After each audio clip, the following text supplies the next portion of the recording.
ఏమిటి ఏమిటి ఇందాక నువ్వు అక్కడ చేసిన పని? కోపడకండి, అంత శబ్దం వస్తుందని అనుకోలేదు. నిన్ను ఇక జన్మలో బయటికి తీసుకెడితే నా చెవిలో ఏలే చంపేవే. అంత మాట అనకండి. ఈల వేయటం నాకు మాత్రం ఇష్టమన్నా? ఏం చేయని చెప్పండి. ఎక్కువ సంతోషం కానీ బాధ కానీ కలిగినప్పుడు వేళ్ళు వాటంతటా అవే దగ్గర అవుతాయి, నోటి దగ్గరికి వెళ్ళిపోతాయి.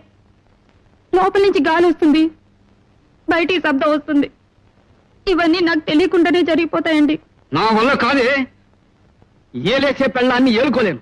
ఇవాళ రేపు వకీల్ గారిని కలిసి నీకు విడాకులు ఇచ్చేస్తాను. అంటే ఏంటండి? కోర్టు వారు నీకు నాకు ఇక ఏ సంబంధం లేదని కాగితం ఇస్తారు. అది